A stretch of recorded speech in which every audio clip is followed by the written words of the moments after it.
Okay, Jenna, I'm going to go ahead and get started in the interest of time, and I'll start continue to admit people, and this is going to be recorded, so people come in late, they can, catch up. So I just want to welcome everybody to this training, and I wanted to clear up, let's see, a few things. If you could type your name in the attendance box, and first and last name, and the same name that you registered with, so I'll be able to get that on the attendance. And as I mentioned, we'll be recording this session. And please mute yourself unless you're talking or asking a question. And I'll try to keep a chat on, or an eye on the chat box if you have a question. After the session is over, there'll be a survey link sent to you at the end of today, and you'll be able to get a certificate. And I'll be sending out early childhood certificates via email next week. So I'm going to turn it over to Jenna since we're getting started a little late, but I did want to mention, and she can tell you about herself, that I do want to mention that she is the lead teacher in an early intervention classroom that uses the LEAP preschool model. And in case nobody asks what LEAP is, it's Learning Experiences and Alternative Program for Preschoolers and Parents. And it's an evidence-based model that really promotes, positive social-emotional development and social and friendship skills, and combined with all the regular, early childhood education. So, Jenna, take it over. All right, I'm going to share my screen so that you guys can see my slides and get those up. All right, so welcome everyone. Like Christy said, my name is Jenna Mejia. I'm the early childhood special education teacher for Malheur ESD, and I have about 11 years experience in the early childhood and early childhood special education world. I worked for 3 years as an instructional assistant, and then I think this is my 8th year as the EI teacher for the ESD. So I just want to make sure that everybody put their name in the chat for attendance. We're going to do some breakout rooms throughout, so you guys will have an opportunity to collaborate with each other. And then I'm hoping I'll be able to get through this quickly enough that we'll have time for questions at the end. So the first thing that we're going to do, we're talking about schedules and routines today. So I thought it would be really important to go ahead and define what schedules and routines are. We all have a little bit of a preconceived notion of those in our mind, but really what they mean to us. What we're going to cover today, like Christy said, I'm the LEAP teacher, but what we're covering today is best practices for all early childhood education. And that can start in your toddler room and go all the way into kindergarten, 1st, 2nd grade, and your elementary special education. So what you're going to learn today will be applicable to all of you, just in different ways. And they're going to be things that are easy to implement in your classroom. So the definition we're going to use is really not as overwhelming as it seems. It's a plan for carrying out a process or procedures, giving a list of intended times and events. So we, as adults, we all use schedules in many different ways throughout our days, and it's just being intentional with your plan. And it's really important in your classroom to provide a predictable and consistent structure for the day. Children can anticipate what's going to happen next. We want to teach children what is expected of them and remind them what they should be doing. So when you start kind of arranging your schedule, these are things that you all want to keep in mind. How can we make it so that the children know what their expectations are? Using a schedule is going to influence their emotional, cognitive, and social development in a positive way. It will help them feel secure and comfortable. And what we ultimately all want, we want it to result in higher rates of engagement in our classroom. It can also increase independence and target some of those executive functioning skills such as organization, planning, and time management.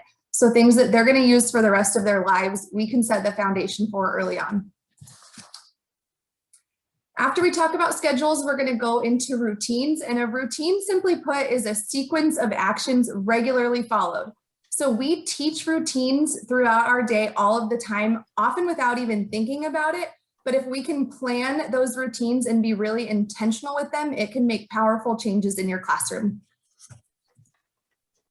Along with schedules, routines have some of the same goals at the end. We want kids to be attentive and engaged, to feel secure, to demonstrate independence and understand expectations. And we do this when we can create a consistent, predictable, and organized classroom environment. So you guys can see already, routines and schedules really go hand in hand together.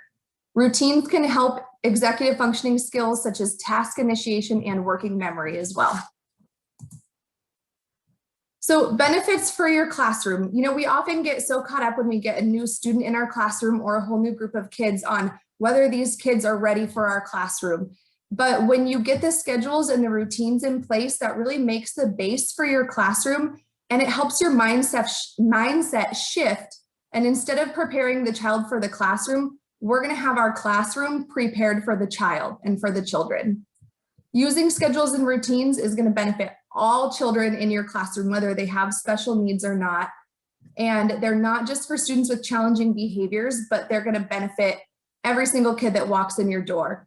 And it's also going to benefit all teachers and adults that come in your room. Teachers, assistants, if you have a substitute, floaters who come in for breaks, support staff, any adult who comes in your classroom is also going to benefit from having consistent schedules and routines.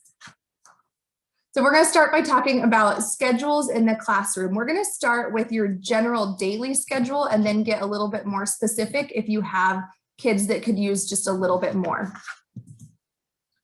So when you think about your daily schedule, we want to make sure that there is daily predictability. This is really important for kids. It can change from day to day, especially as you get into elementary school. You have specials and assemblies and different things, but we need to keep the base of it the same. Kids and adults need that daily predictability. You want your overall schedule to reflect major events only. So when you're considering your daily schedule, make sure that you're just going through kind of the shell of your day, and then you can get more specific as you get into those events. You want to try to keep it as simple as you can. You know, we've all been in a classroom where they have a schedule that takes up the whole wall, and it's overwhelming to adults, so that's going to be really overwhelming to kids. How can we keep it simple and make less more? We also want to think about how our teacher-directed activities can be consistent with the children's attention span. So for preschool age where I teach, I never want a teacher-directed activity to last probably about more than 15 minutes. I have a mixed age class of kids that are 3, 4, and 5. So the 5-year-olds might be able to go a little bit longer, but those 3-year-olds, we really want to keep it at 15 minutes or less. And then as you get into, you know, pre-kindergarten, kindergarten, early elementary school, then you can add on to that time. Start shorter and increase over your time. So as you start to make your daily schedule and think about what schedule you're already using, then we want to think about balancing it and how it works for your kids so that we can maximize their engagement and minimize those challenging behaviors. Include times when kids can choose between activities. And so that includes like your table times, your centers, where they have some say over their day. We also want to include some small group and large group instruction. If we can balance those types of instructions, that gives kids the individual attention that they need and just a little bit extra support. And we also want to make sure that our schedule balances teacher-directed and child-directed activities. And I know this can get hard, especially as kids get older, but we want to make sure that they have a little bit of say in their day and in how they're doing things. So we want to think about who is leading the activity and if the instructions are, or if the instruction type is passive or active. And we know we work with young kids, they're pretty active, so we want to make sure that we're planning for that. This is an example of just how you could look at your daily schedule and make sure that it's a balance and it's working for your kids. So what we did on this one is I just made up a sample schedule of what a preschool day could look like and went through and put all of these different activities in your classroom in it. And then we went through and decided, let's look at the activity level of everything we're doing. When they come in for the day, you know, they get to choose their activity and it's kind of on their own terms. So that's a fairly active time. But then we go to breakfast and they're expected to sit and follow directions. So that's pretty passive. We go to circle time, and this one can be a little tricky because I know myself, I pride myself on my circle time being pretty active and having a lot of movement, but it's still considered a passive activity because they're expected to stay in their spot on the circle for the most part. So then in this classroom, if then they broke out and they went to look at books, that again is a pretty passive activity. And then they have their story circle. So again, pretty passive. Then they move on to centers and outside time. Those are both active. And we have small groups, which again is a fairly passive activity. We also want to look at our schedule at who is directing it. Is it adult directed or is it child directed? So if at our arrival time, the child gets to come in and pick where they go and what they do, that would be child directed. But most of our large group times are going to be adult directed. When they go outside, obviously that's going to be child directed. They can pick what they do, and small groups, adult directed. Next, we want to look at group size. Is this event done mostly in a large group or a whole group setting, or is it done in a small group or even individually? So we want to take a look at those and see if they're able to break off into small groups or if they're staying together. So on this example, we can kind of look and see some patterns. Hopefully you guys have noticed that right here, I have a huge chunk of my schedule that is passive time. And right about here, we're going to start to see a lot of challenging behavior because they've just been passive for far too long. We can also see that the adult directedness kind of clusters here in the middle, and that's something that we're going to want to look at as we set our schedule. And over here, all of our large group instruction is back to back to back, and all of our small group is at the beginning and the end. So we would want to change this around a little bit to try and break those things up. We're going to go into breakout rooms, and you guys will get to work together on just making kind of a sample daily schedule. Maybe you can pick one person in the group and look at their schedule.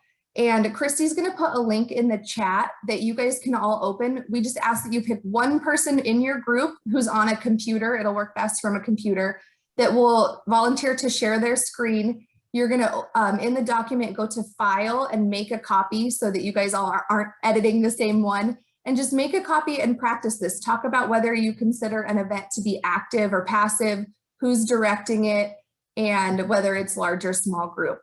The rest of you are welcome to make a copy of this document to analyze your own schedule later. I would really love for you guys to do that. And we'll be in breakout rooms for about 5 minutes. So we could go ahead and do that. And when we come back, we can kind of review that a little bit.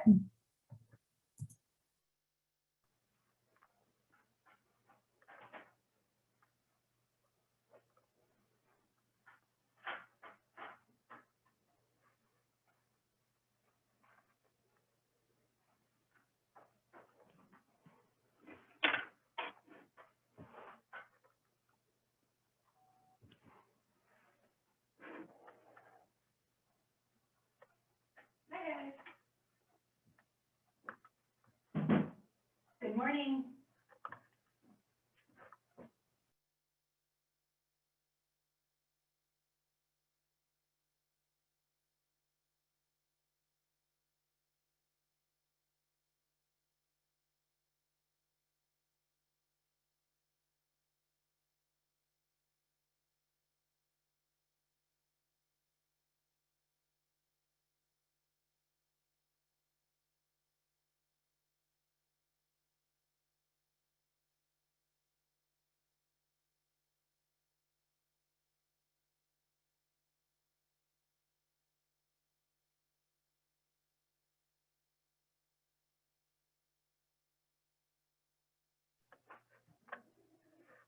We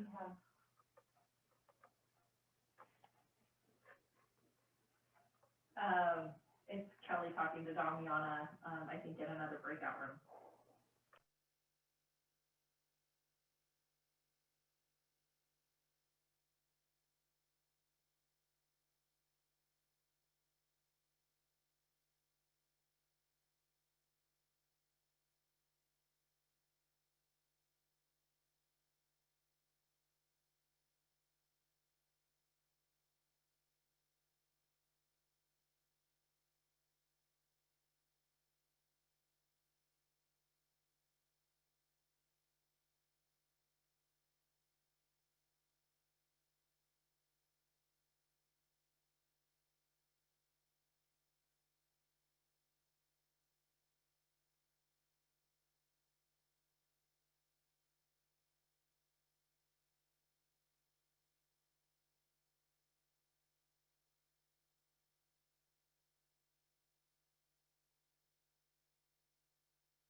Hey, Christy, are you there? I am. Hey, no one in my group was able to make a copy before we got put in our breakout. So it's in the chat. The link to the document is in the chat. Can you see it? Yeah, and yes, I have it. I'm sorry. Okay, go ahead, Teresa, and then Damiana can finish this off the schedule. Oh my gosh. Thank you. Okay. Goodbye. Bye. Can you put me back in my group? Well, let me make a copy first. What's the name of your group? It's group 6. Group 6. Let's see if I can move you to group 6. Yep. Oh. Can you click? Let's see if I can get you on here. Usually I can move people around, but you say it says not join. I don't know how to get you back. Shoot. Okay, let me see. No. It's not letting me move you. It's giving me all sorts of options, but not moving into. It says you just haven't joined. So the arrival time. I don't think I can get you back, Angie. Oh, shoot. I'm sorry. I don't know. That's okay. Next time you just send a message and I can, yeah, because it just says not joined, and I click on you left click and I can't give you, because I can, if you were live in there, I can move you to another place, but I'm sorry. I don't know. that's okay. We're almost, it's only got one more minute. I know, and I really wanted to talk with them too, because this one lady was saying how she's like, well, it doesn't apply to me. My kids are so much younger. Yeah, see, I can't change their group either because they're in progress, because I could. By the child. Will I go back to that same group later? Wait a minute. No, yeah, we can. Let me see. I might be able to move you back in. Yeah, here we go. I'm going to move you back. Oh, good. No, I can only. Nope, I can move you to 1, 2, 3, 4, or 5, but I can't move you to back to your own group. Sorry. Okay. I don't know why. I can. Yeah, it says move you. I could move everybody else, but if they could leave and come back to this would be. But why don't you bring it up? Whatever you want to say to the group. Okay. You know, to the whole group. That would be really helpful, I think. Okay. All right. I apologize. No, we're having every glitch today possible, I think. Jenna couldn't get in, so. Oh man. Yikes. Yeah, we were panicking. So I'm going to close the rooms now, so we'll all come back. Oh no, we're not done. My goodness. We're not done. Yeah.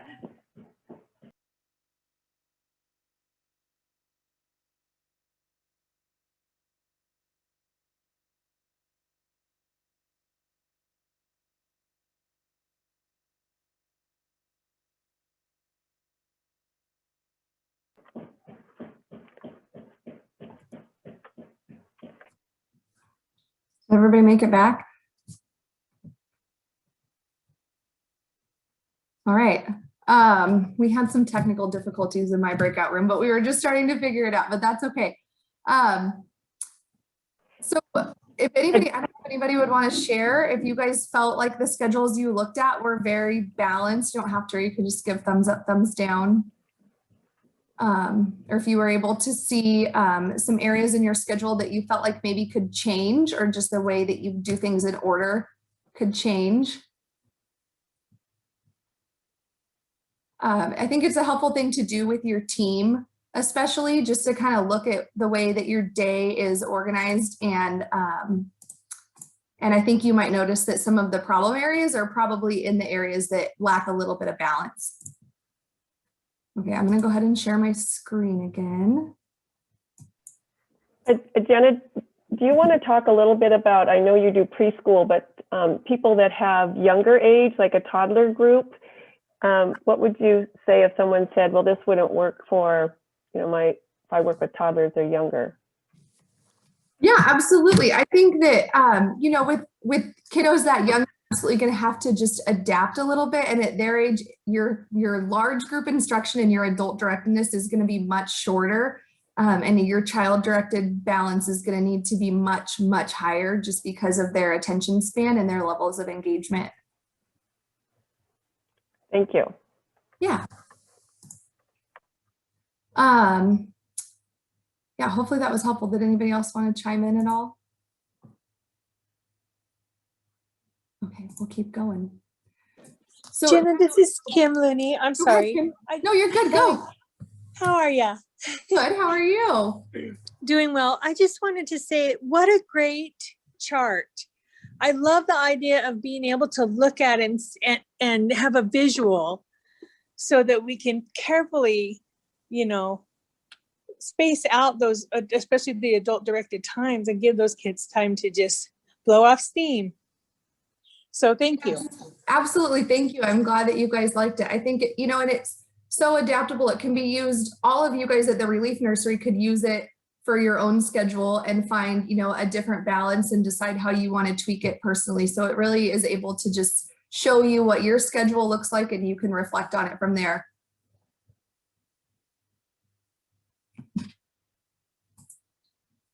So once you kind of use that and have your general idea of your schedule figured out, then you're going to want to determine how you can turn that into a visual schedule that you post in your classroom.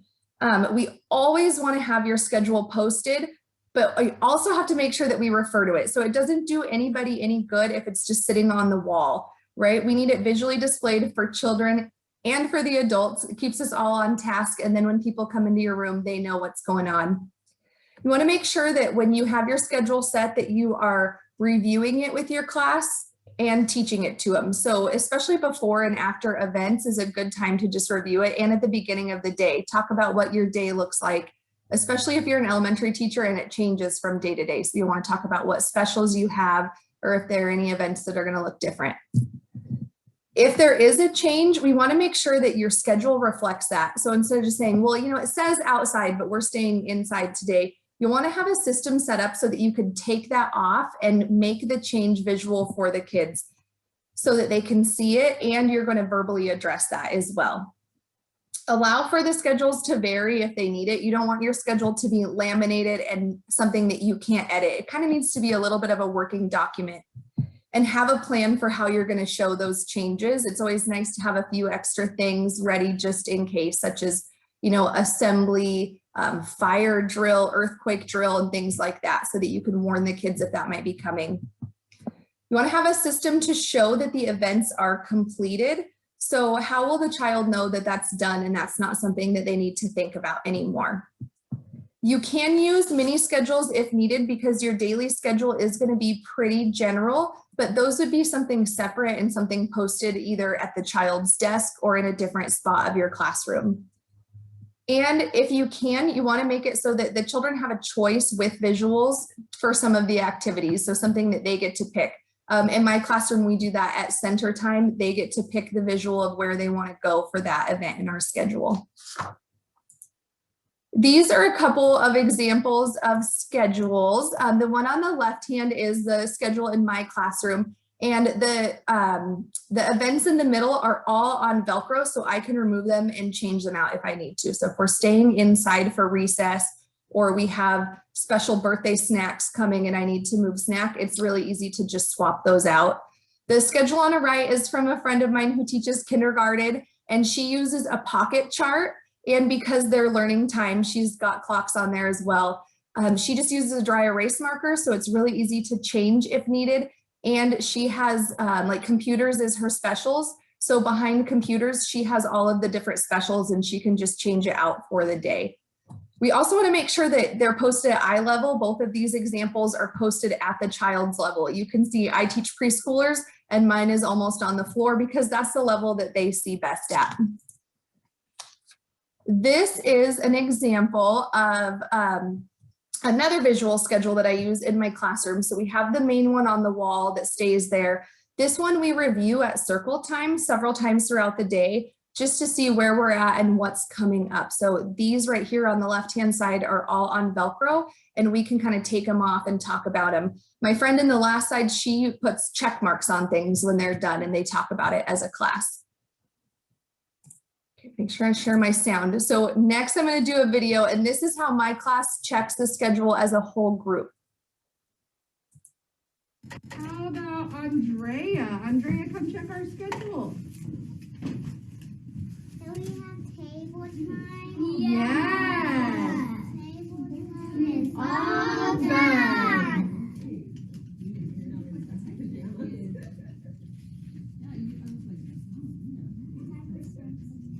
Thank you.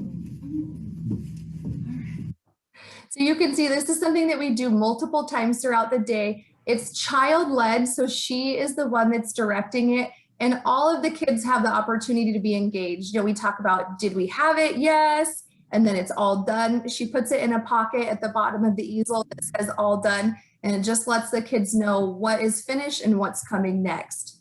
Also is a good way to add a little bit of movement in at circle time. Hey, Jenna, Yes. we have a question in the chat box. Okay. And it says, do you ever have problems with the children rearranging the daily schedule tabs? You know, I have not. In fact, we do it so often and it's so ingrained in them that a few times when I've been in a hurry after work, putting it back up, I have gotten it out of order. And the kids the next morning are like, no, Miss Jenna, it's wrong. And they'll help me put it in the right order. So I think if it's something that you teach pretty routinely, that they're going to want it to be correct, and that they're going to want it there. Because you use it so many times, you check in throughout the day, you teach that Yes. skill to schedule, and they use it, and Yes. the kids use it. Absolutely. And sometimes it's kind of fun to put them out of order on purpose on the one that we can manipulate on the board, because they'll be like, no, that's not when snack is. And then you can go through it. Sometimes I have completely forgotten to put it up. And I would like to say that it was planned, but it probably wasn't. It was probably an accident.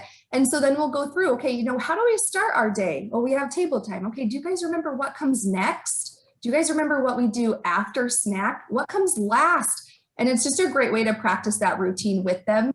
And it becomes important to them because you do it, 3 to 4 times throughout your day. Yeah, hopefully that was helpful.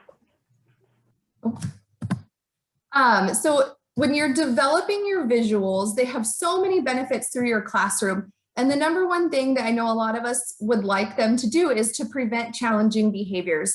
Students know what to expect. They know what's going to happen next, and that provides them with stability and emotional support. So it's going to naturally reduce some of your challenging behaviors. Students know exactly what is expected of them.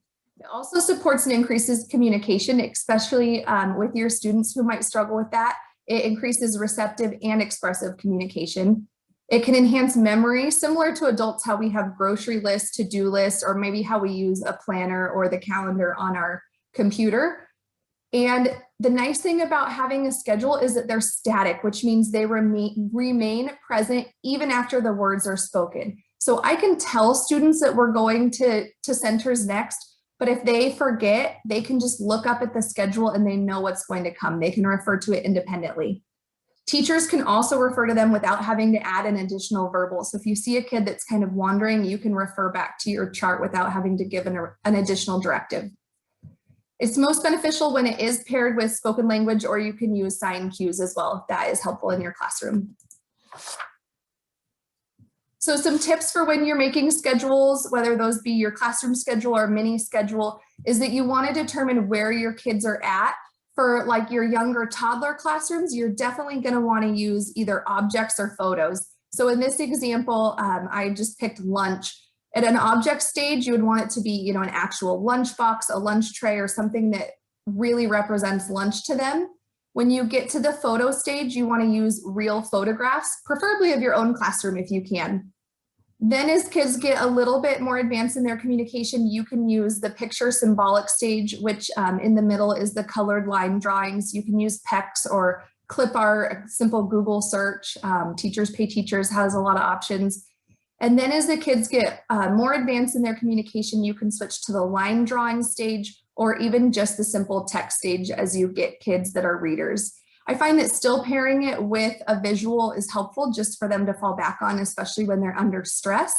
But I think that especially your older elementary kids, they could just get to the text stage. For the most part, you want to make sure that you're still pairing your pictures with the word for pre-reading, but also it assures that everyone interacting with that child is using the same language. So if it's the teacher, the assistant, a substitute, we're all saying the same things to cue that child. We want to present visuals in our schedules either from left to right or top to bottom, and this just prepares children for reading and gets them some of those good pre-reading skills. When you're taking your pictures or choosing what to use, try to use a solid or a high contrast background and take the photos from a child's perspective. When you're using real pictures, especially with the younger kids, you're going to want to make sure that the pictures aren't too busy, because if it's something that's very specific in the picture, the child is going to be looking for that. If you're trying to get them to table time and it's them playing at the table with a specific toy, they might associate that picture with that specific toy. So you might want to make sure that your real photos are pretty general. And then as always, we want our visuals to be sturdy, easy to handle, and durable. Laminate them if you can, so you're not remaking them all the time. And we found that using the hot laminator works really well with Velcro, and the Velcro will stick really well to those. Here are some examples of schedules and visuals that we use in the classroom just to kind of serve as reminders for kids. All of these examples either go from top to bottom or left to right and are paired with written language. All students would benefit from these visuals. So if you had the hand washing routine in your classroom for a specific kid, all of your students are going to benefit from them because it just gives them reminders of their expectations. And these are things that before I would just put in the bathroom, or before I would put maybe in a center, put my cleanup routine in there, we would teach them at large group and go through all of those steps with them so that they know what they mean and review those with them. Here are some examples of individual schedules. So you're going to have your classroom schedule, and that is for all students, but sometimes you might have a student who needs just a little bit more with their schedule. So we're going to use an individual schedule with them. The example on the left is the daily schedule, but just in individual form. So you give a child the cue. In my classroom, we use a popsicle stick, and they go check their schedule, and then they take that off, and it gives them the cue to go to the next transition and to the next area. You can also keep them in your apron, and if everybody in the classroom had them, you could give those to the child to get them where they needed to go. If it was outside time, hand them the picture of the tree, and they can go there. You can also use these individual schedules where they cover it up when it's done. Or for some of your younger kids, your toddler age, or some of your kids who have communication challenges, you can use actual objects. So in the right-hand corner, these were center choices. So if he picks the little book, he goes to library, the marker takes him to art, a magnetile would take him to blocks. And those are just concrete examples for kids who would need that. So here is a video of a student who's going to use his individual schedule to transition from a preferred activity to a large group time. So he is given a popsicle stick paired with a verbal direction, and then he's going to go to his schedule, and it's going to take him where he needs to go. Check your schedule.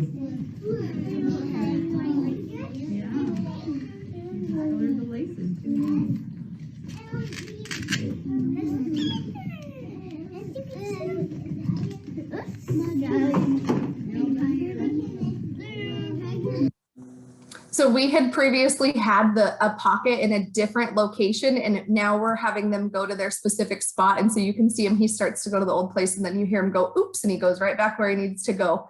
So using the individual schedule gives him so much independence within our classroom. And pretty quickly, once they get the schedule down, you can start to fade some of those steps so that he looks even more independent in the classroom. Christy's going to put a link for a classroom schedule analysis activity in the chat. And it's something that we're not going to do a breakout room for. You could do it afterwards. And it just has a handy little, let's see if I can open it. A handy little chart on the side to think about when you're making your schedule. So this is something you would probably use for about a week. Put your activities on the left-hand side, and then every day for a week, take note or have an assistant take notes. If you're lucky enough to have one, mark an X every time a challenging behavior occurs. And this doesn't need to be specific student. This is probably going to be overall for your classroom. And then you can just look at your schedule and see if there's a pattern and ask yourself some of the following questions. Is the activity too long? Did I have enough materials? Were there too many children in this activity? Is the activity set up so that children know what to do and how to do it? That one's important. Have they been sitting too long, or did I try to start this after they had just been really active and they couldn't settle down? What changes could be made to my schedule to decrease some of these challenging behaviors? And was the transition an issue, and how could I make that go more smoothly? So you guys can print this, make a copy of it, and save it to your Google Drive, and then it would help you kind of identify some of the times your schedule could use a little bit of help. Jenna, I have a Yes. question for you. So could you talk just a little bit about, when you make the schedule, and this is, for overall, but what about on the fly? So on the day, the schedule and things just aren't working, like your circle time is, falling apart or something. What do you do to change the schedule? Well, that happens. Absolutely. So I think the nice thing about having the routines in place is you would think that the kids would absolutely have to stick to the schedule. But once they have that secure feeling and that emotional regulation, it makes it a lot easier to change the schedule a little bit. At the end of the session, I have some tips on some large group time and routines in those that we'll talk about how to kind of know to read the room and when to end it. But, I've drawn on sticky notes on the fly and added it to a schedule. It all looks pretty, from day to day, but every now and then you just have to make a quick change, and that's okay. As long as you explain it to the kids the same way you teach them your daily schedule, they're going to be okay with it. It might be a little bit of a rocky transition, but they're going to do well. It's having the base in place in your classroom that makes those changes possible.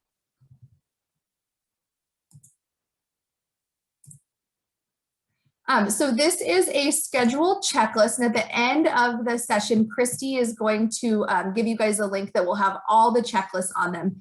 But just a great way to go through your classroom after this training and decide, like, what do I have already and what could I do better? Do I have a visual schedule posted? Am I actually referring to it? Is it where the kids can see? And do I have a method so that I know when it's finished?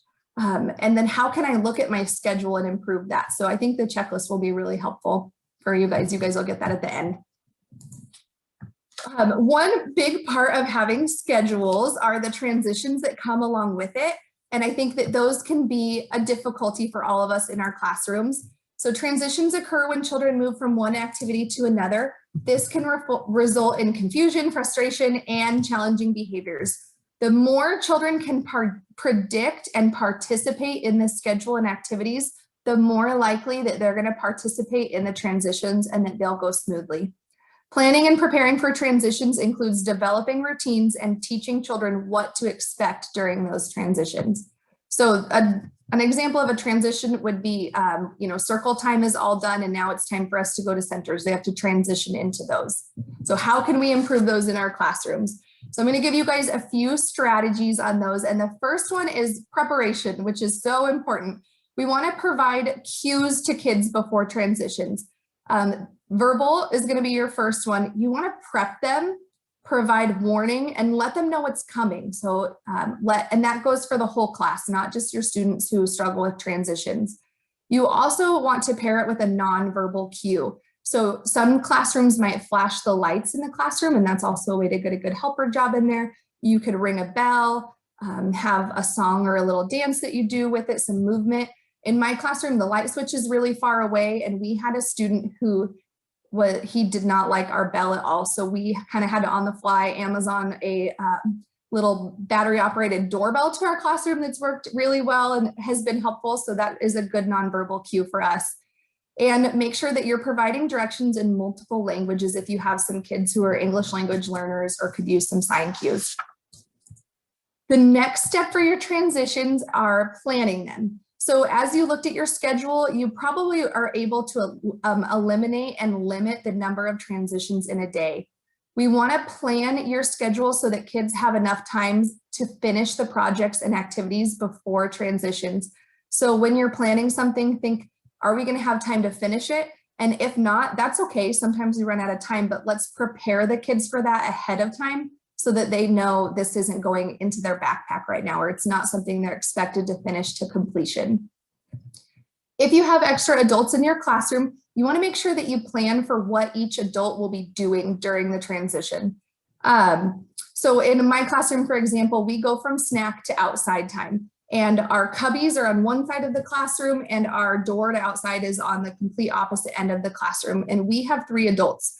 So what we do is when snack time is winding down, one of us goes and stands by the cubbies to help kids with coats and kind of monitor over there. One of us stays at snack table for our slower eaters, and then one goes to the door and waits for kids who are going to line up. And because we all know those expectations, it runs very smoothly. If one of us is out, we can tell the substitute, hey, you're going to go over by the door and hang out with the kids who are lining up right now.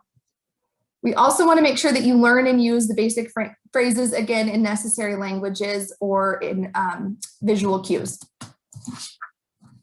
The next strategy is teaching the steps and expectations. So, we teach constantly throughout the day, but something we don't always think about is we need to teach kids how to get from one place to another. So practice the steps of the transition with all of the children. You can talk through it, act it out, ask for a volunteer to kind of show how it goes, but go step by step and teach them exactly what your expectations are. You can also practice and review the steps as part of a small group activity. This is especially important for some of your kids who might struggle at first. Take them just a few at a time and show them what you expect of them. And you could also use a social story for this. Periodically check in with the children to make sure they remember the steps. And again, this is a great time for some planned forgetfulness. Pretend that you don't remember one of the steps and see if they can cue you for what it is. Plus, they always think it's hilarious when the teacher forgets something or gets something wrong. The next strategy is to provide activities. So if they're waiting, we want to make sure that we're still keeping them engaged. This could include singing songs while moving to a new activity or once they get there, and play word or guessing games while you're waiting. So that could be I Spy, alphabet games, use a concept that you're working on to keep them active and keep them from getting the wiggles a little bit. You could also recite rhymes when cleaning up after an activity. I think we all know a good cleanup song, and those, although you seem like you do them a lot throughout the day, they're really motivating for kids, and it's just a great cue for them. We also want to work on increasing independence in these transitions so that eventually kids can do them on their own without as much adult support. We want to allow kids to move independently as they complete an activity rather than waiting for everyone else all the time. So I know sometimes, your schedule just doesn't allow this because they can't, go out in the hallway on their own, but maybe they can start to get their things in line up. An example of this is, again, our snack time. If we expected all 12 kids to sit at the table until everyone was done eating, we would see a really significant increase in challenging behaviors because they would be bored. They're done and they know that they're going to go outside and that's where they're ready to go. You can also teach kids to help others. They can remind each other of the cues and the expectations. They can help get coats off of the racks and zip other kids if they need to. And they can help self-monitor each other and themselves during these transitions. That's one benefit of just having a really consistent schedule and routine, is that your kids kind of become your little monitors. Provide children with helping roles during these transitions, especially your kids with challenging behaviors.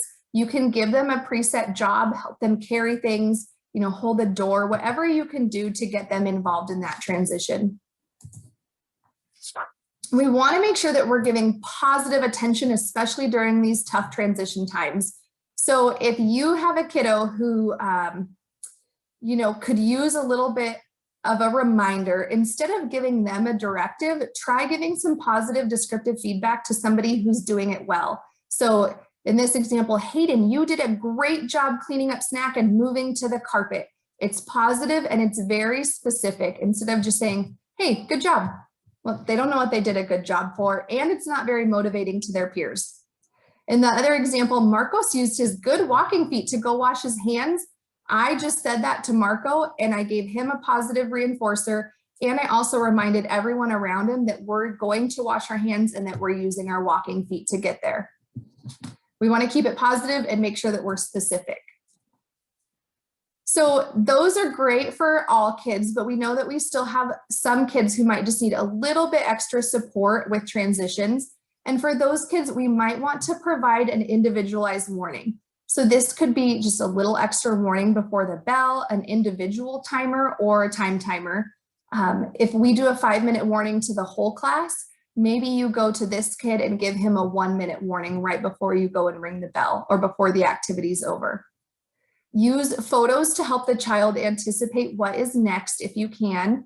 And that might be a little bit extra individual schedule or a mini schedule for that time. Give this child a job during transition.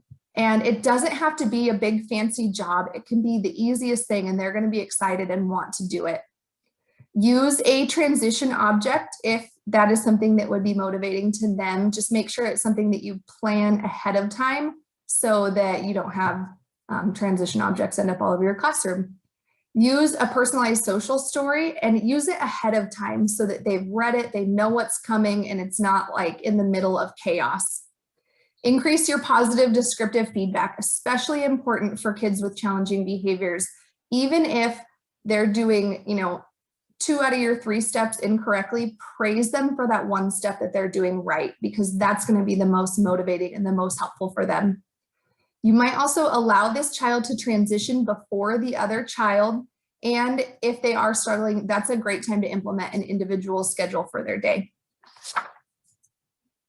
So here are some examples of transition helpers, just visual cues for kids so that they know where to be and what to do. So the example on the left is where kids go at the end of the day. There's either a bus or a car by their name so they know where to line up and where to be, and it keeps kids safe and it gives them a spot. The next 2 are examples of going outside and of lining up for the bathroom, and it just gives the child a visual of where they should stand. That way we don't have kids end up in bathroom stalls when we're trying to wash hands or over at the drinking fountain when we're trying to line up to go outside. This is an example of a time timer, and if a child needs that, that's a great way to use it and put what the time is counting down. So there's a snack time picture on this one so that the child knows what to expect. In our classroom, to get them into the classroom, we use a transition cue. They put their backpack in their cubby, and then they pull these little crayon pictures off, and they have to take it inside the classroom to hang it up. So that's especially helpful for classrooms where not everything is in one location. And it also just checks them in for the day. Here is an example in my classroom of how we give a 5-minute warning during their individual time. And we have a student do it. So they go around to every child. It's a great way to work in social skills, communication, language, practicing their names. And it just gives everybody that cue, and it's not one extra task for the teacher to do. We are firemen.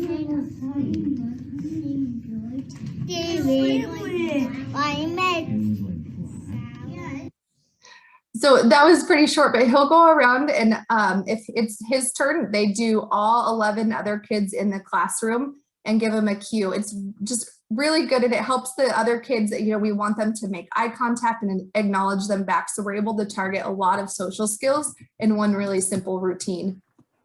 And Jenna, and you taught that skill at large group, right? And practiced it and practiced it. Yep, we practice, model it with an adult. In the beginning, it did take a little bit of an adult kind of being right there to help them out. But by this point in the year, and actually before Christmas break, usually they're pretty good at it and they can do it independently. Even our kids with challenging behaviors. It's a great job for somebody too who's just kind of having a hard time finding what they want to do. It gives them a responsibility and kind of regroups them a little bit. So this is a transition checklist. This will be included on the worksheet that you get at the end of the class, but just an idea, if you're having a tough time, especially with a specific transition, you can go through this checklist. Did I provide a cue or a warning? Did I use any transition strategies, or what can I add? What specific steps and expectations were there? And do I need to go back and maybe reteach some of those? Did I give enough positive descriptive praise? and make sure that we're providing individuals to support to those kids who are having difficulties. So we've covered schedules and transitions, and now we're going to get into routines. And what we call them in our world, we call them routines to the third power, and you will see why here pretty shortly. So effective classroom routines. We have to have routines throughout our day. We just made our schedules and we've got these lovely events and a great pace to it.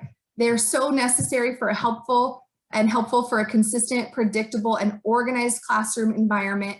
And as we talked about in the beginning, as we embed these routines, we're going to see an increase in engagement and attentiveness. Our kids are going to feel secure. They're going to demonstrate independence and understand expectations in our classroom. So the words routines and schedules sometimes I think get used a little bit interchangeably, but they're two very different strategies that work together to benefit our classroom. Routines are activities and procedures that occur regularly. They're detailed, sequential, predictable, and they help promote independence. They're things that we do throughout the day without even noticing. So if we go back and think about our daily schedule, we're going to use the terms events, activities, and routines to describe the different levels.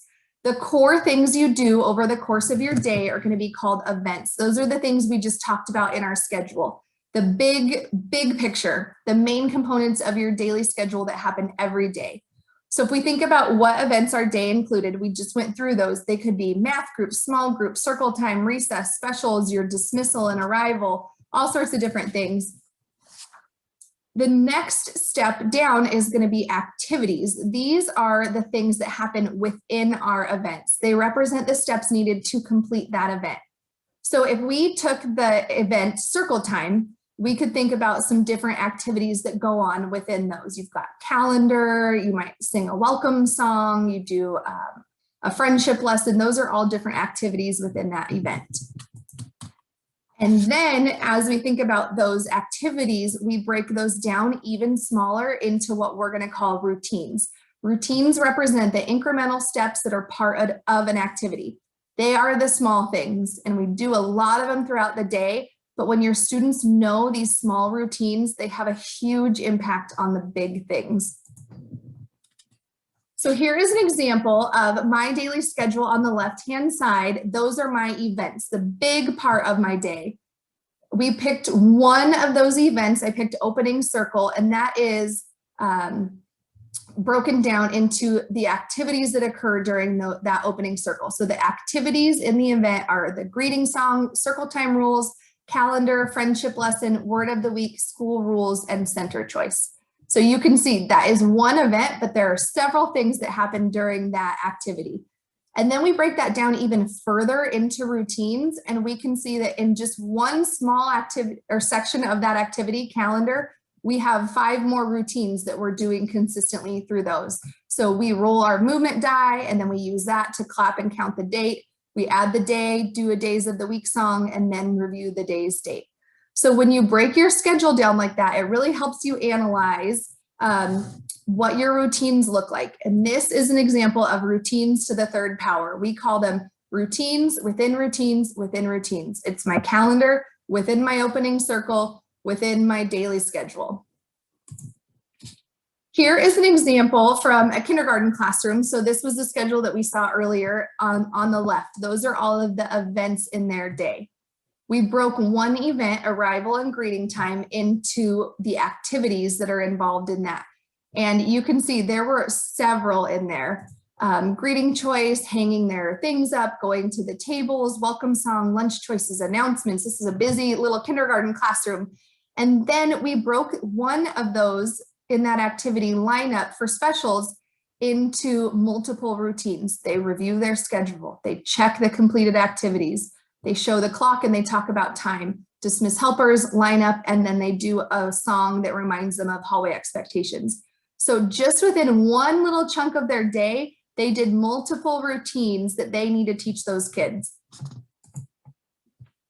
So we want to maximize these routines within routines within routines to build consistency and predictability throughout the children's day.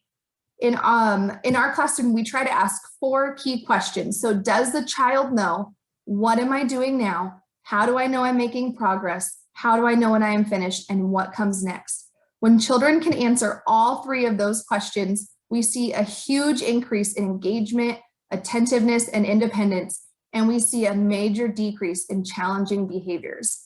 A lot of times we see challenging behaviors because they don't know what they're supposed to be doing. They don't know if they're doing it well. You know, they tried, but are they making progress? They don't know if they're finished, and they don't know what to do after they're finished. So having these routines are really, really powerful for some of those kids.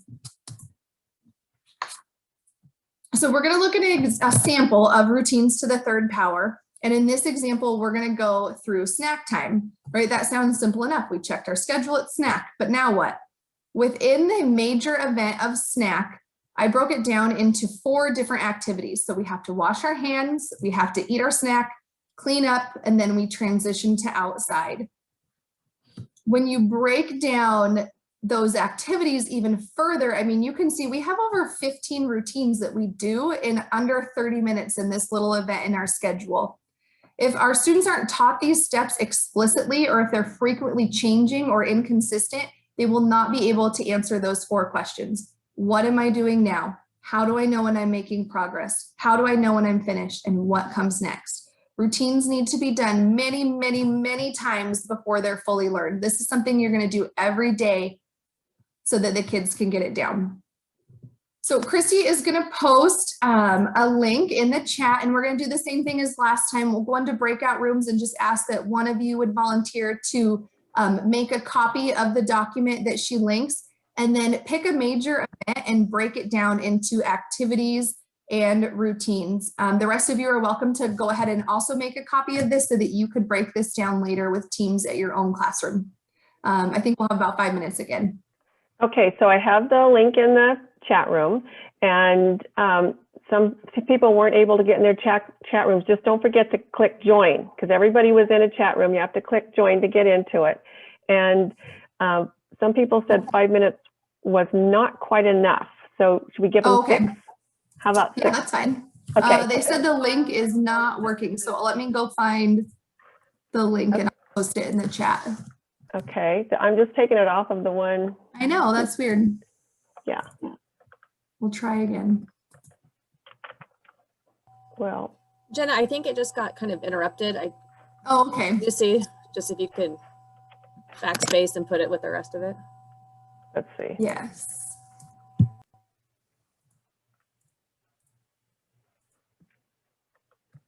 Are you putting it in, Jenna? I just did. Hopefully that works. Okay, all right. So I'm going to open the rooms in about 10 seconds. We're ready to go.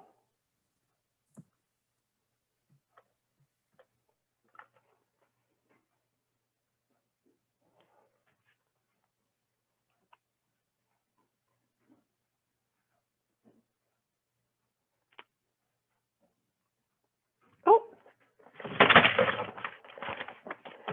Hi, Cindy. Hello. Let's see if I can get you in a room. Were you in one before? I was, but I was in a different. I think all right, here, let's see, let's try it again. We had a little glitch there. Somebody try it again, Cindy. I also got here a little bit late, so I'm not in the room. My name is Talia. Okay, let's see. I got too many things to do now. We should be making you room.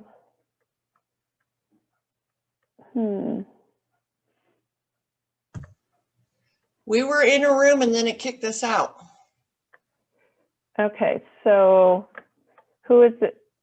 The Treasure Valley Relief Nursery. Yeah, I have it. Okay, so, Do you want to share? and who's it under? Whose name is it under? Are you? Shelley York. Shelley York. So let me try Shelley, see if I can find you. Sorry about that. No, that's okay. We went in and then it said leaving breakout room in 2 seconds. Yeah, well, that was my fault. I hit it accidentally. So totally mine. But everybody else looks like they went back in.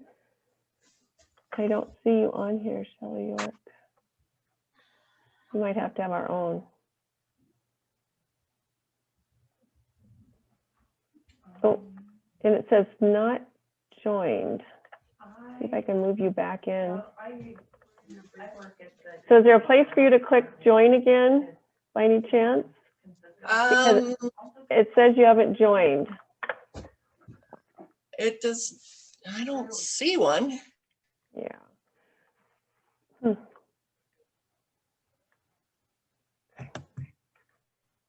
Let's see, I'm trying to, let me see if I can get room 1 and I can get you in here. Nope. Let me see if I can let's see if I can move you from here. I can make you a co-host. And there's 3 of us. We could do it as a breakout together. Why don't you? And it looks like Esperanza is on here too. And she's not in one. So yeah, just, you can do it together. Can you do it? Can you pull up that link and do it just together as your own? Yeah. Okay. From the very beginning, we've had technical glitches, but this one was totally my glitch of accidentally closing the room. I'm sorry you couldn't get back in. That's okay.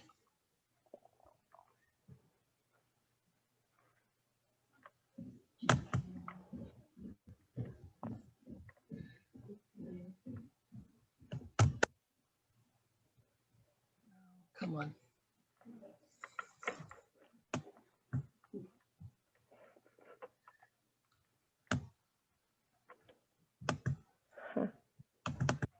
And I'm sorry, Esperanza, I can't get you back into your room 6 either.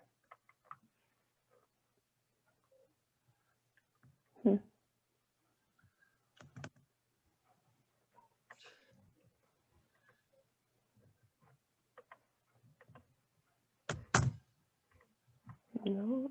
Well, guys, Shelley, I don't like your computer. Here, I can actually share for this 4 minutes. You want me to try it? Yes, please. Okay. Because it is not coming up for us. Oh. Okay.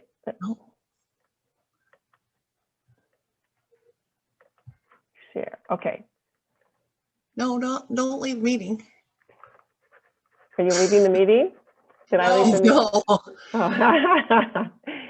Okay. So can you see my screen? Yes. And can you see the routines breakdown? Yeah. Okay. Thank you. So, you bet. And now I got to keep watching the time. So we have about 3 minutes, and you can see what it is.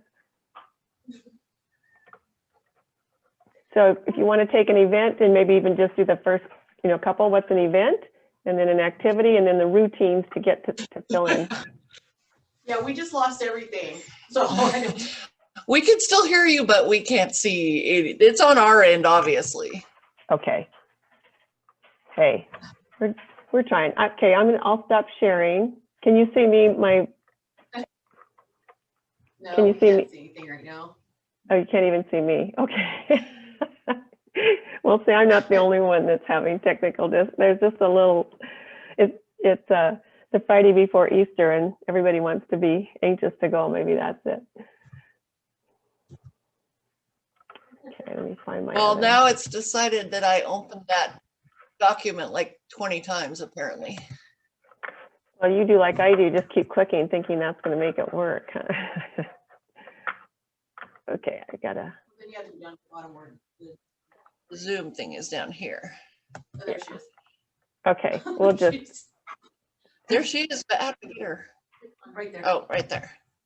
Okay, we'll just. Oh my goodness, what a day. We'll just wait until that thing Yeah, we have about 2 minutes. So. Okay, talk about routines for 2 minutes. Yeah, well, it's even less than that. So I hope it's helpful to you. Yeah, she explains things really well. Yeah. And what I'll ask her, because I know how long, it doesn't happen overnight. you know, to get the class running that well, and it does. Those kids have the routines, but it doesn't happen overnight. And you know, it's consistent. They see them, you know, 4 days a week. There's just a half-day program, so even full day they can even do more. Right.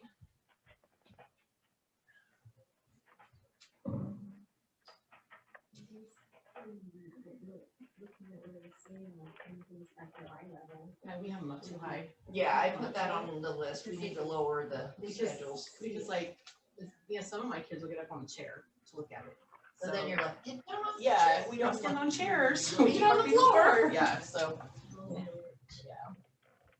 I used And I to, know some of them will play with it. yeah, I used to have the kids, Change my it. actual class, pictures of my actual class and what they were doing. Oh. And that works with Keyman, because I kept all the pictures and I put them on a little key holder thing, you know. Right. And it works with Keyman. And we had them like that, and then we had to take them down for a tour or something, so we didn't have pictures of the Because I kids. had them in the baby room and the 2 and 3 order. And it worked better because they got to see themselves. But that's a lot of pictures, and we don't have the printer right now that does that, so. Okay, so I'm bringing everybody back in about 5 seconds. Okay, thank you. Thank you. And do all of you are all of you registered? So I have all your names? Yes. Yes. Yes. Okay.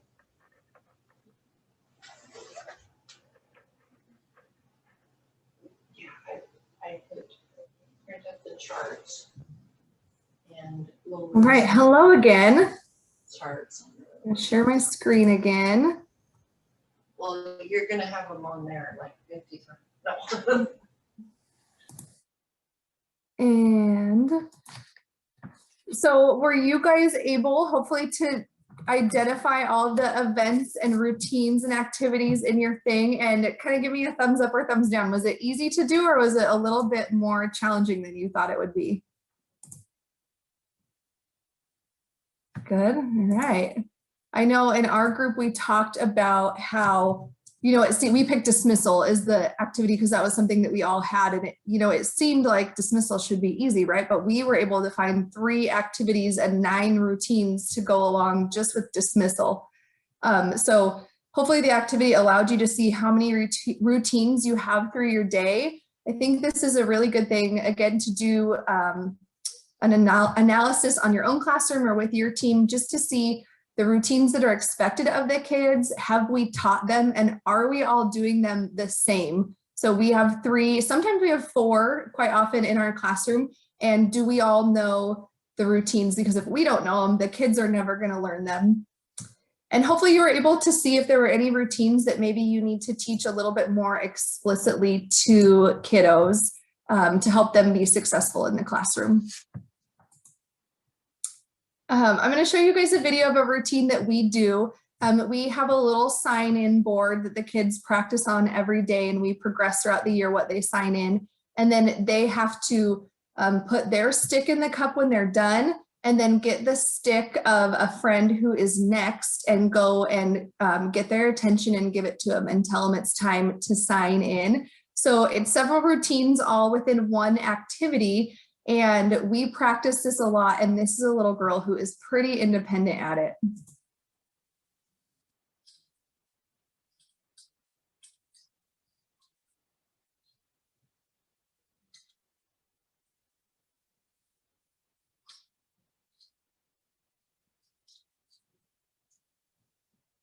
So you can see this is something we do every day. So she just knows what to do, and she can do it independently. And if we can teach things that way, it'll be really helpful to kids.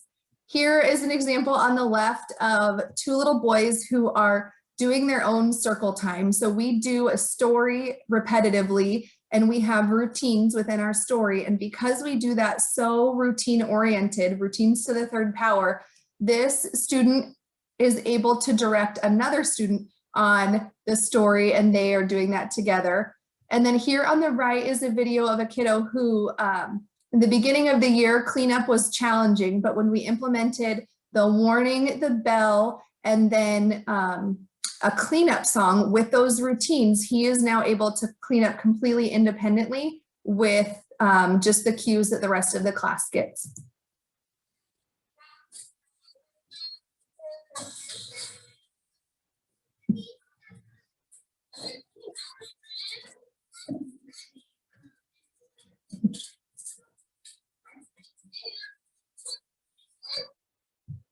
Sorry, you had to listen to my singing voice.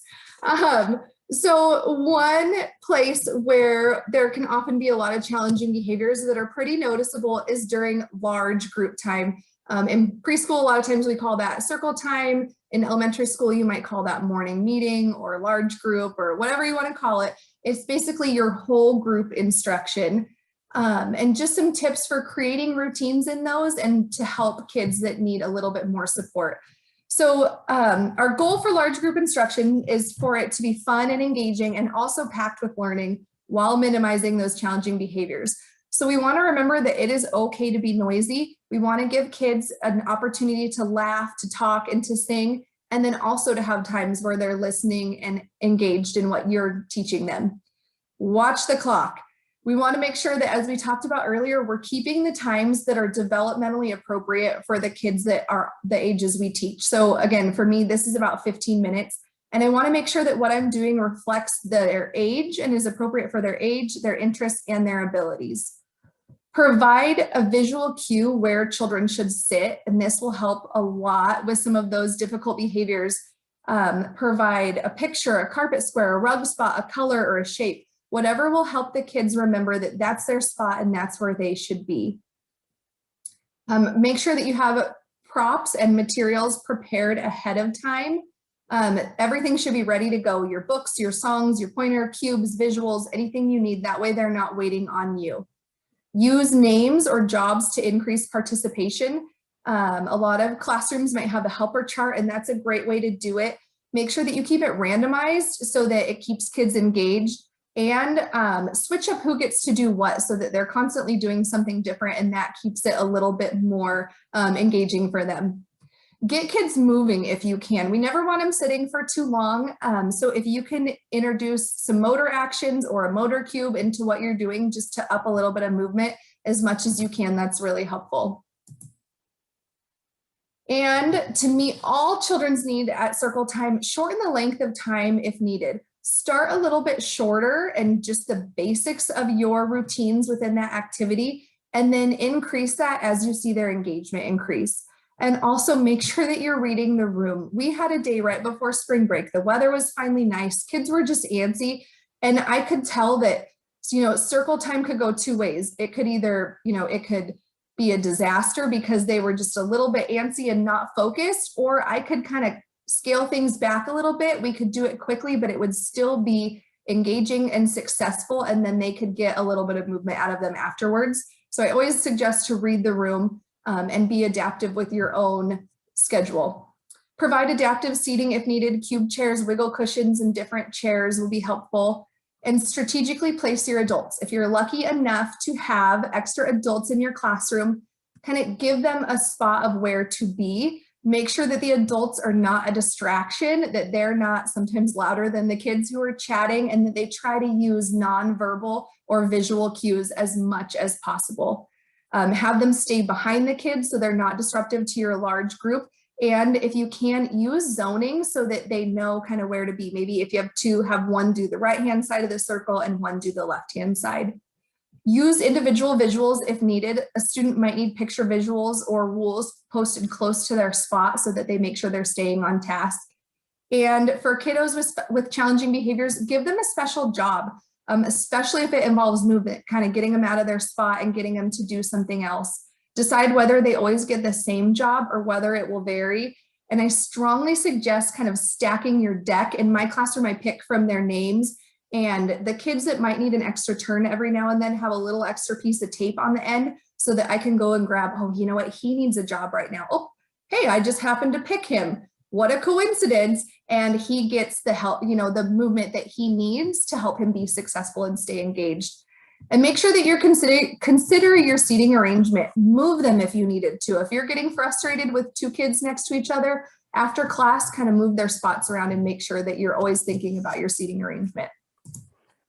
Jenna, we have a circle time question from Damiana. I'm ready for it. Hi, thank you. So I'm wondering, you kind of maybe answered the question already, but I'm wondering, we have a collaborative classroom that has some kids that have special ed eligibilities and some kids that don't. And some of those kiddos just sometimes need I mean, they all need a fidget sometimes. And I'm wondering what your thoughts are on that with providing like a squishy ball or some sort of, sometimes they really work, but then also they become projectiles, or they want to trade, or they really want one, but the other kid wants that one, that same one. And then it's like this big thing, but yet I know that they also serve a purpose. I don't know if you have any tips or. Yeah, absolutely. So my classroom is an inclusive preschool classroom. We have typically developing and special education kids too. So it sounds very similar. We have kids that have used fidgets in the past. I think just kind of planning that ahead of time, you know, what are we going to allow and what are we not? If he throws it, is it done? And does it go away? And everybody has to agree to be on the same page with that. And then we've also done like a choice board. So they get a choice between, you know, maybe like the stretchy tube or a light up toy, and they can pick that. And then that's what they pick for that circle time. I think just being consistent with it could be helpful, but absolutely they're needed. A lot of times, you know, the other kids are going to be curious too. And so let them explore those things, maybe in a different setting, put them out in a center or as a table time so that they can kind of stretch them and pull them and push them. And so it's not so novel to them at circle time, I think is helpful. Mm-hmm. So do you I mean, the way we were doing it is we had a basket and we passed it around so everyone could choose one. Yeah. And we had a variety of different things like an eraser and a piece of Velcro, rough side of Velcro on a popsicle stick. There were some other like twisty things. But then it just becomes like if the basket gets to one kid first and they really want the Velcro thing or the eraser, and then it gets to the next kid and they've chosen that already. So I don't know. A lot of times we'll do that where they all get the same fidget so that it's not so enticing what the person next to them has. So that might be something you do, you know, maybe today we're going to do, everybody gets the rough side of Velcro, and then the next day you switch it to something else. And I think that eventually with a lot of your typically developing kids, the novelty of that's going to wear off and they probably won't even want them anymore. And then just the kids who really needed them could use them. Okay, cool. Thank you. Yeah, and you kind of also have to choose like, okay, I'm going to ignore that this thing is going flying over in the corner. Mm-hmm. Okay, as long as it's being helpful for that student, you know, maybe push their chair back a little bit. Mm-hmm. Okay. Jenna, you have another question. Someone's raising their hand. Okay, go for it. Actually, I just have a little comment. I do understand the fidgets, particularly with a lot of our ADHD kiddos. Kids with autism, things like that. And I would just put in as a kinder teacher that sometimes I think we put a little bit too much value in that. I think that the biggest, what you've been saying about reading the room and watch that clock, consider all of your kiddos as needing those movement breaks and stand up, get up, do this, is probably, in my opinion, more beneficial than trying to have all of your kiddos seated for a longer period of time or an extended period of time and just given fidgets. By the time they get to kinder, what I've noticed is the kiddos that come in with IEPs, and those are, yes, we use fidgets for this child. This is what we find to be effective. By the time that they get to kinder, the fidgets become a deterrent to their learning. They really aren't paying attention to you. And so basically what I prefer to use at that level is just really break up my instruction. If I'm losing a child, we're all gonna stand up. We're all going to do the same thing. We're going to move. We're going to, do a little exercise. We're going to do a leprechaun chase or something like that, rather than, because you're quite right. With kiddos with behaviors, those items are going to fly across the room and hit somebody in the back of the head, which I'm having troubles this year with. So really the bottom line is, depending to kind of spread out your options as far as that individual child, and maybe make it more whole group than individual. Yeah, absolutely. And I mean, the idea of using movement breaks more is also awesome. And it makes it so that, you know, the child using the fidget doesn't always look so different, because a lot of, you know, we want them to kind of blend in with the class. But if a fidget is needed, they can also be used appropriately. I do try and think like, do I want this thrown at me during circle time? Probably pick something a little bit softer, you know, but if you teach them how to do it right, and you really explicitly teach those steps, they can be very helpful. If it becomes a distraction, then the next day that fidget's not an option, you know. So this is an example of just making sure that you have spots on the carpet. I know you could, you know, have them sit on yellow or have them sit on a bear, but personally I would forget that by the next day, and who's supposed to sit where. So for me, I like concrete names and pictures taped on the circle, and they're very easy to move if needed. Here are an example of some of my easels at circle time, and this is kind of a built-in routines within routines within routines. It's all on a flip chart, so there's not too much looking or not too much distracting them in the background, and I cannot forget to do something, because when I flip to the next one, it's right there. It's even got, you know, a time to review the rules built in, and the kids review the rules. A child, that's their job. You know, they get a choice at centers, and if there are only 3 spots in a center, then those are the only ones up there. That way you don't have kids who go over there and then it's full. And even breaking down some of the routines. So friendship lesson is one of my routines. You can see I have those visuals broken down into even more routines to review on the flip chart. So this routines checklist will be in the handout that Christy could actually probably share in the chat right now. And again, these checklists are just to be helpful to you. How can you implement some of these little things that we've talked about today into your daily routine in an easy and in a functional way for your classroom to teach these routines to children?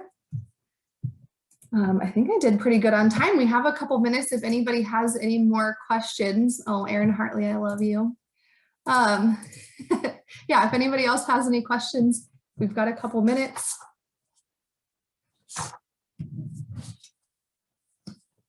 I was just going to say thank you, Janice, for bringing that up. I think it's really helpful to have that continuity between preschool and kindergarten and knowing what is expected. I mean, I'm always wanting to communicate with our kindergarten teachers and know like what is going to be helpful that we're doing now that is going to bridge going into kindergarten. So I think that's something I'm excited about with having a preschool at the elementary school, is we have that connection starting early, and they're able to, for the kids and for the teachers. So that is exciting.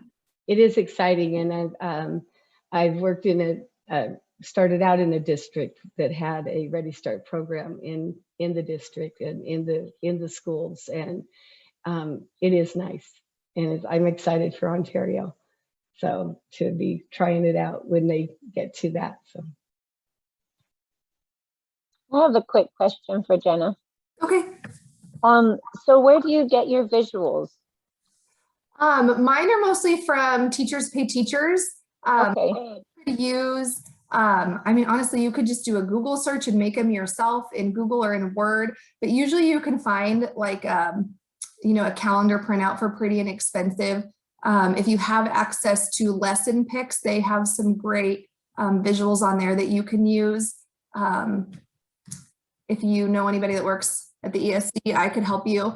And I'm sure that Christy could help you get a hold of those too, Karina. But yeah, it doesn't have to be expensive. You don't have to buy massive curriculums. Use what you have and try to find even like a free or an inexpensive resource. And then use it throughout the classroom just to help things be consistent. Okay, thanks. Yeah. I have a quick question about, I realize routines and schedules and having it posted is supposed to support and help kids that might feel like overstimulated by things in the classroom. But to me, the visuals personally are overstimulating. So I'm wondering if you can speak to that. Absolutely. I think we've all been in a classroom where you walk in and it's just like everything on the wall. And so I think trying to keep it very simple, your posted calendar and not having a bunch of stuff around it. Post only the really important things within your centers and where you need them. You don't want it to look like your classroom is too busy or too overwhelming. And if it's overwhelming to you, it probably is overwhelming to the kids. So try to keep it simple and maybe take some of the other stuff you have down on your walls if you need to. And I just want to mention that Jenna's schedule and routine, the flip chart, she had 3 pictures, but it's the same flip chart. It just turns over. It really is unobtrusive. It's kind of the focal center of the center time or the large group time. But make you all dizzy. So this is my circle. Yeah. It's pretty simple. We're in kind of a wonky shaped classroom right now. So we've got dividers behind us, but there is really not much on the wall. I've got the schedule that they can see anywhere else in the classroom too. And then to the left, I have just our volume voice chart. And that's just so I can refer to it during circle if I need. But I really try to keep my walls fairly empty, a little bit of student art, and just the really important reminders that I can refer to if a kiddo is struggling in a different area of the classroom.